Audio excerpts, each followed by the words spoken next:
Hello everybody, welcome to another episode of DeLorean Tech, and today we're going to walk through the process of installing DPI's stainless steel lower control arm suspension links. These are installed in front of and behind the DeLorean's lower control arms, adding a double wishbone style or an A-arm style configuration to the front suspension. So combined with a shock tower brace I got from DMOCO, the handling in the vehicle has greatly improved. Adding these DPI suspension links have also improved the steering and braking. So braking hard, I don't notice as much of a pull to either side anymore, so you've got a lot more stability up front.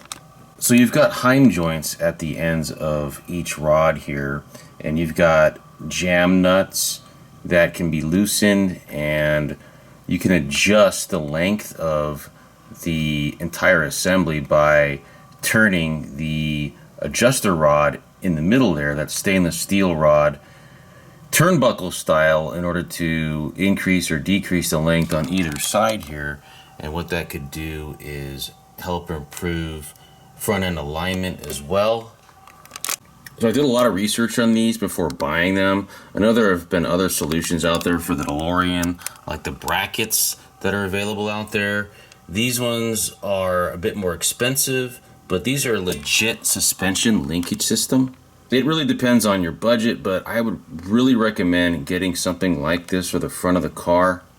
Since I installed these, I've done a lot of test driving, and they have improved the handling of the vehicle tremendously. The braking, the steering have all improved.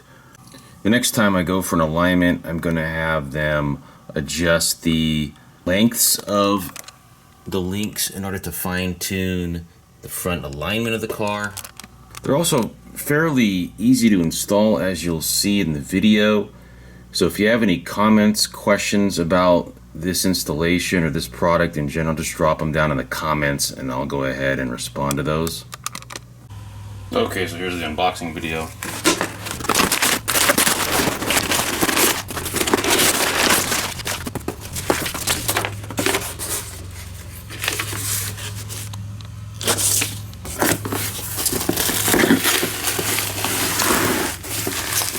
Here they are, the links.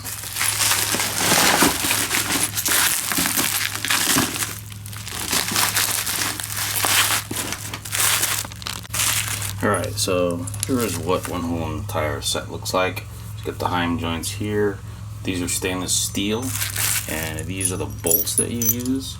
These will go through the control arms. Feel pretty good. It's not super heavy or anything, but pretty solid.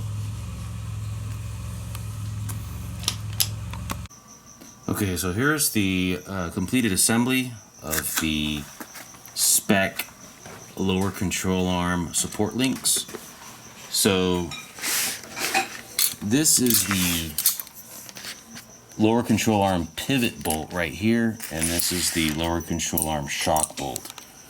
Okay, and this is going to be slightly different depending on what control arms you're using. In this car, we're going to be putting these on the factory control arms, but if you were to use the spec billet aluminum control arms, you're probably going to have an extra spacer over on this side over here, a tapered spacer, but for the stock control arms you don't. Hey guys, so today we're going to be installing this upgrade from DPI, and it prevents a forward and aft movement of the control arm. This is very good under braking because with the stock sway bar, we see a lot of movement forward and back, and it also improves the design of the original lower control arm, which is kind of a weak part of the DeLorean suspension. Most modern cars have more of a triangulated A-arm, almost like how this upper control arm on the DeLorean is actually a better design than the lower control arm because it has 2 points of attachment, whereas the lower control arm is only attached with one bolt here and there's a lot of room for movement backwards and forwards. So this helps to kind of triangulate the lower control arm. It gives additional points of attachment, and it's just a really good upgrade in order to kind of shore up the suspension. While you're doing this, you might also consider upgrading some of the sway bar bushings to polyurethane as well. That is going to help with handling. So the idea of this installation is pretty straightforward. As you see here, we have two new suspension bolts. They're longer to accommodate the braces, and this installs simply by undoing the original bolt at this nut, and we're going to install the new bolt as we pound out the old one, and it's a seamless transition so that the control arms aren't disturbed at all. And if you had to remove the control arm, it would be a much bigger job, but this procedure allows you to install these relatively easily. And quicker. And much faster. So the braces install on the rear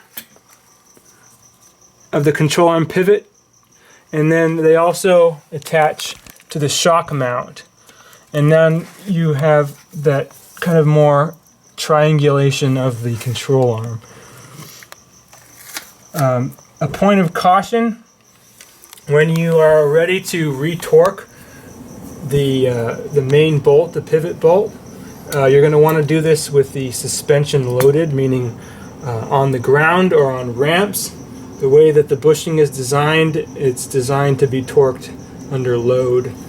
The shock bolt can be torqued with the suspension in the air. So the brake the original mounting bolt, and we will feed in the pivot bolt with all of the brace and bushings and spacers and so forth.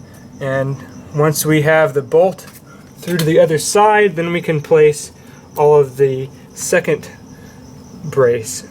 So you're going to see two bolts sticking out, and then you'll be able to then put the second half of the brace in.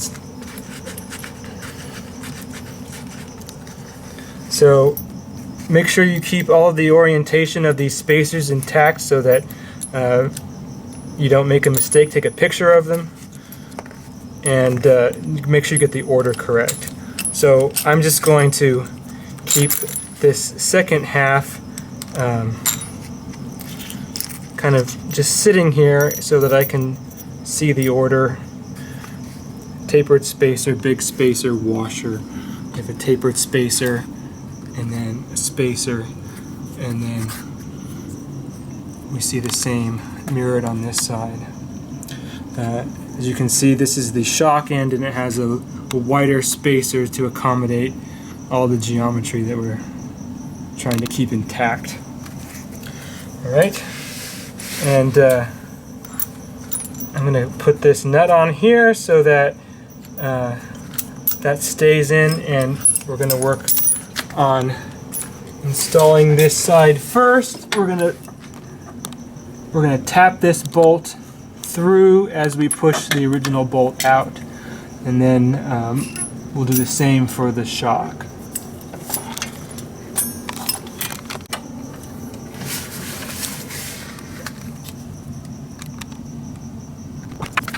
So in order to loosen the nut on this side, you're going to want to hold the bolt head on this side, and I'm using this combination wrench right here. So once you get most of the torque off of that, you can convert to a ratchet, and you can get this off. And this is a 19 millimeter These bolt that we're using.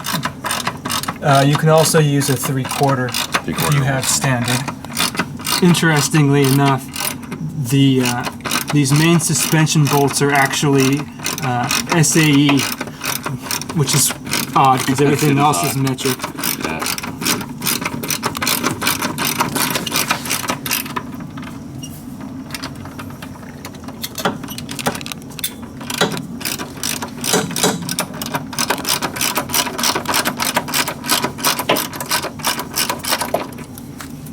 Okay, got the nut and washer off. All right. You're also going to want to protect your thread, so when you pound out a bolt, put the nut back on. Here's a tip. You can use an old bolt to help pound this bolt out.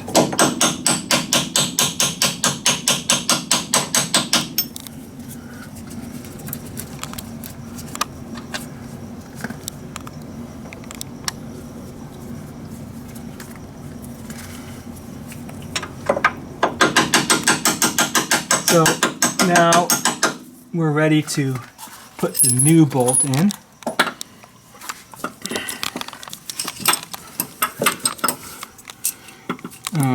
One of the things that getting this hem joint in the right spot, this boot gets in the way. So what I'll do is I'll move it into position here and it'll be in better shape. So we're going to pound this one in.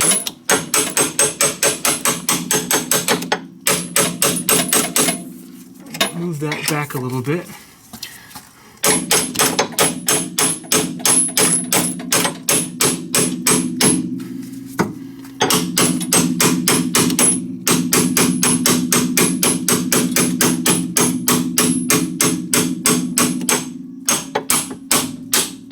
And you can see how nicely it's going in. I'm guessing it's already coming out of the other side. Yep. And it is.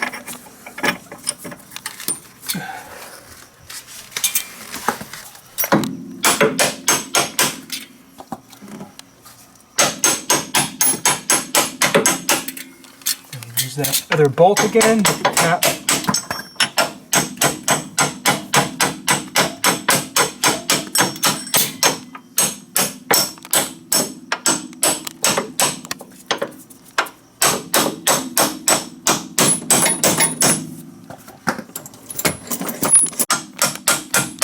That's it. That's it. All right. Cool.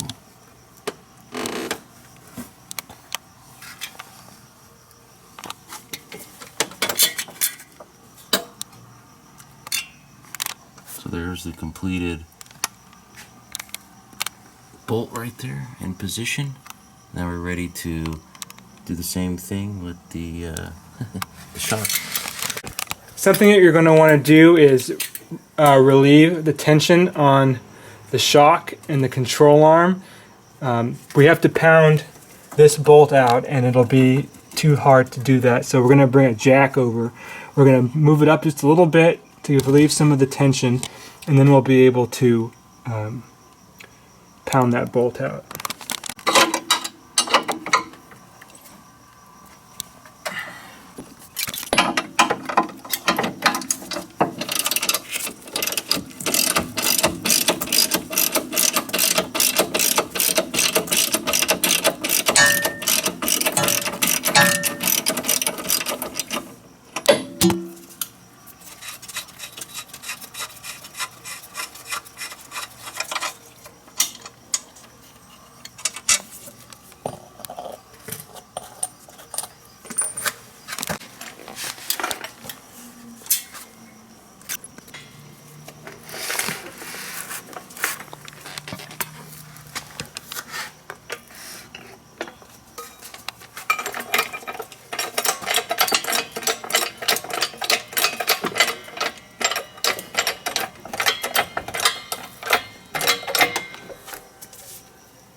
I think what we're going to do is we're going to push that bolt out back so that we have more clearance so we can put things in. Mm-hmm.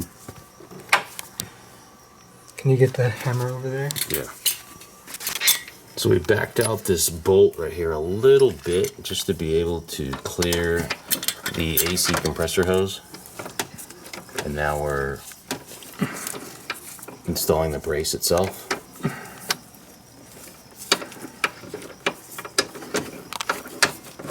Can you lift that hose out of the way a little bit more? There it goes. Okay, and then we're going to tap the bolt back through.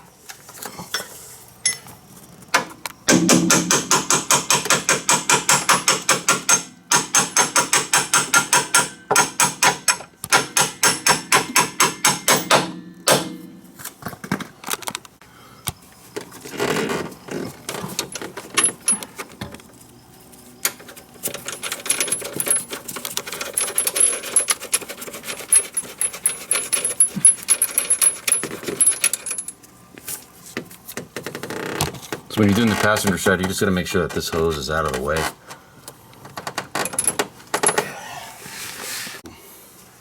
Ready? Okay, so we've got the back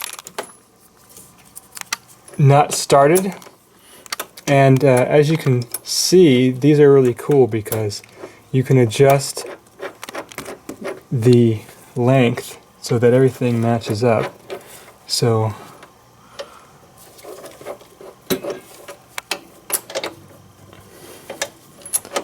and adjust the lengths as you push it on so that it fits nicely.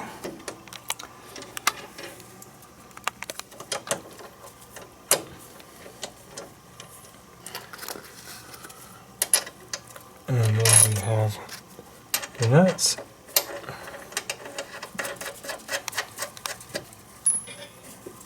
So we're going to torque the shock bolt now, and then we'll get the wheels back on, and then we'll torque the rears when we have the suspension in place.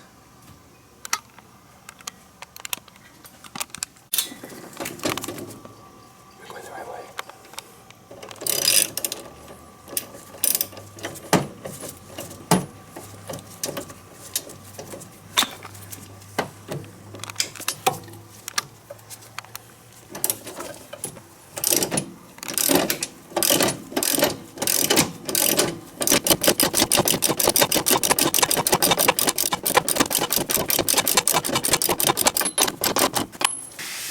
Okay, so we have our torque wrench. We've got it set at 80 Newton meters.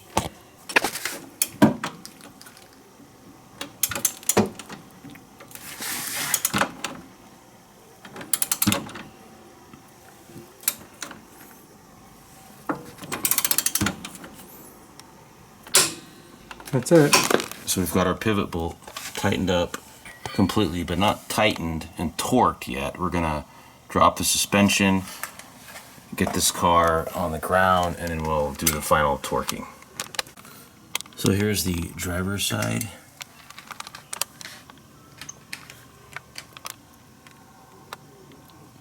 Driver's side's a little bit easier because you don't have the compressor hose from the AC system to deal with back here.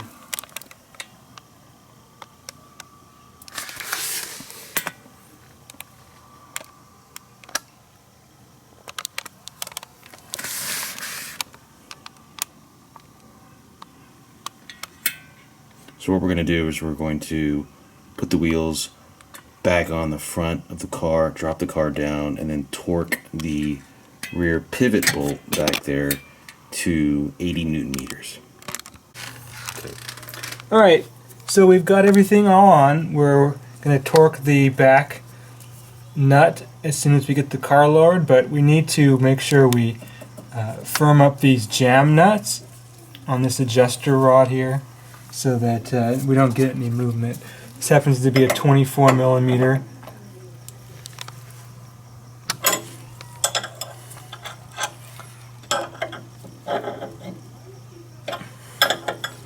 Doesn't have to be, I guess, super tight, but just so that it doesn't move.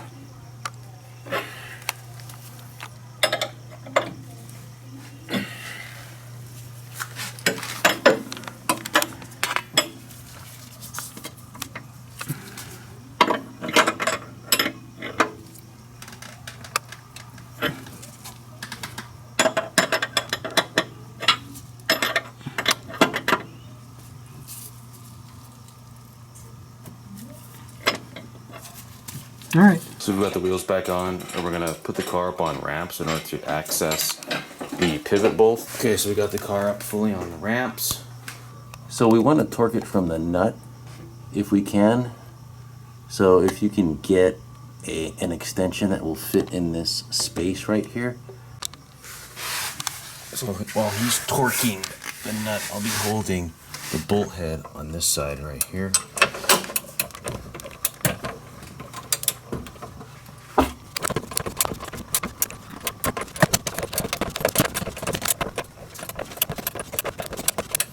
It's important to torque down the pivot bolt to factory specifications, so make sure you're using a good torque wrench.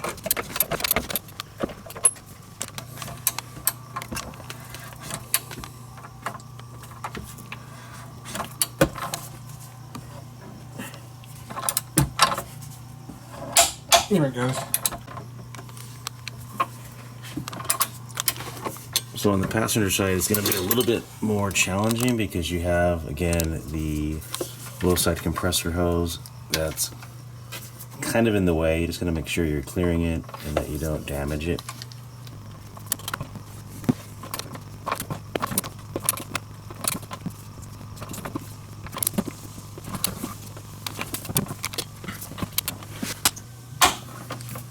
So one thing we did here, because the low side compressor hose was rubbing against the new bolt that we installed, we protected it with some of this flexible loom tubing right here and a couple of zip ties. Okay, so we have everything torqued down to factory specifications, and one thing you'll notice is that because of these heim joints, if you do, after tightening these jam nuts down, you should have a little bit of play in the assembly itself right at the heim joints. If you notice that I'm twisting it by hand, so that's normal. That's what you want. So in order to adjust the length, you're going to want to loosen up these jam nuts here, and then you're going to want to twist the adjusting rod so that you've got a little bit of tension on here. Anyway guys, that's the installation video. I'm going to have some driving demo footage coming up next from both the rear of the control arms and the front of the control arms, so stay tuned for that. Thanks for watching.